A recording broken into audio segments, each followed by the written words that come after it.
emotions are very raw. You can hear all the advice in the world from people of how you want to deal with them, and when you're listening, it might just make perfect sense. But when that moment happens, it's like, it's like you're striking the iron rod. It's like all of the advice just goes out of the window, and then that emotion just comes right back.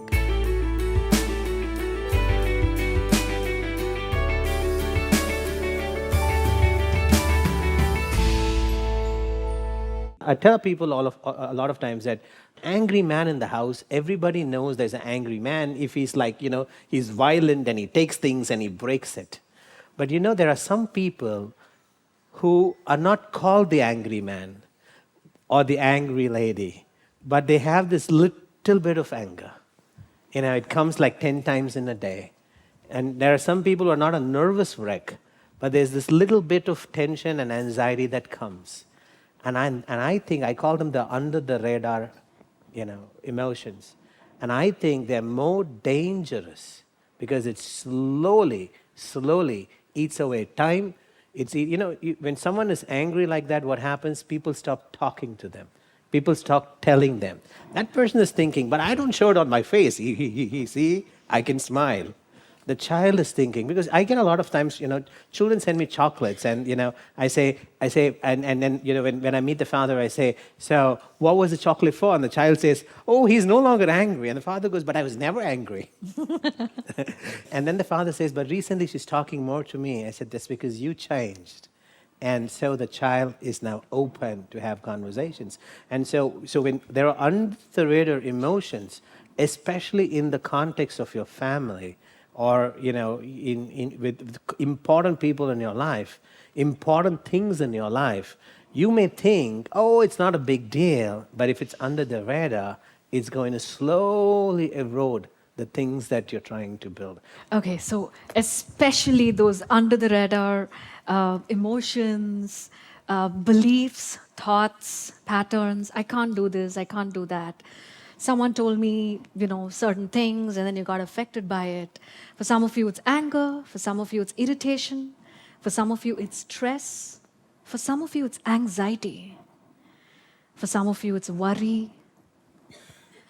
And what else? Fear. Oh, that's a big one. Fearful about certain things, yes. Pardon me? Self-doubt. Constantly second-guessing. Feeling unsure, not certain. And what else? Insensitive. You feel insensitive? Others feel like you're insensitive. How does that make you feel?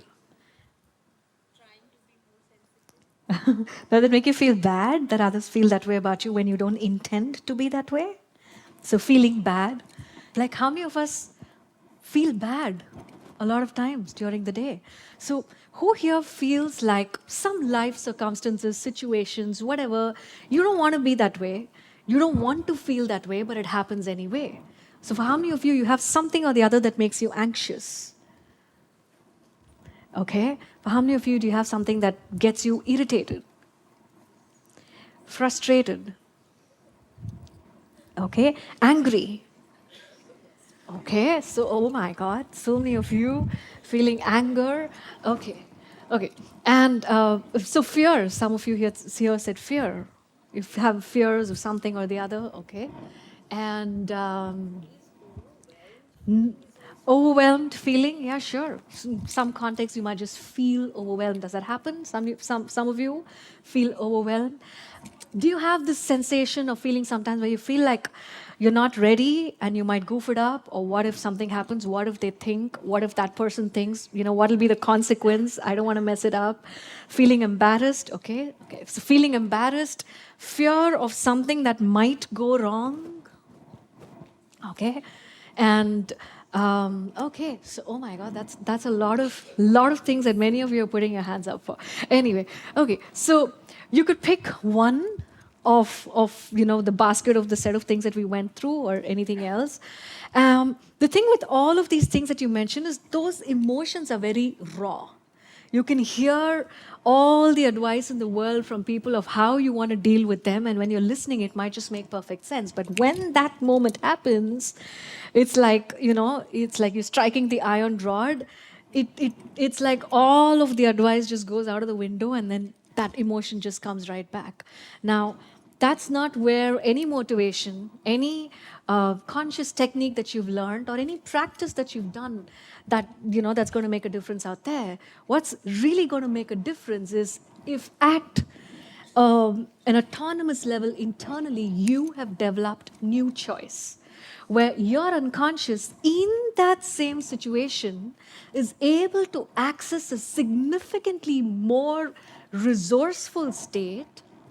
And like Antano said, when you have a better state, when you have better choice, when your internal maps are different in the same context, now you have leverage, you have a chance, you have the ability to lead or move or change around that situation for the better. Because a lot of these patterns that we just, and all of these emotions that you just described, were you born with it? Were you born with it? Anybody here was born with it? So these are learned patterns. And sometimes you can learn like this. Like there's like a person who gets stuck in an elevator, and then suddenly they've developed a phobia of elevators, that they would never go into an elevator again. One car accident, and now they're scared to go out. One thing that they read in the news about the flight, something happened, and now, they're scared to fly. Now, this might sound silly to many of you, but how is it that so many people have fears and phobias of things that might look silly to you because you don't have it, but for the person who has it, they go through such a difficult time every time they go through that particular context. So if the brain is doing something internally every time to produce that emotion for you in that context, you want to teach your brain not this, but a different emotion. So we're going to get into a bit of a procedure here together. We're going to do this together all at once. As we do that, we help your unconscious access different states and it's like a chemical reaction. It's like you add this compound and that compound, and the one that comes out is neither this, not that, but a better, different, new one. That's what we're going to go after out here. We never like to complete our video without giving you the opportunity to personally evolve and launch your legacy. Imagine for a moment, what would it feel like when you are impacting the world positively so much and enhancing your business, your health, your family, and legacy? All of this together simultaneously, continuing to grow leaps and bounds, fast and smoothly.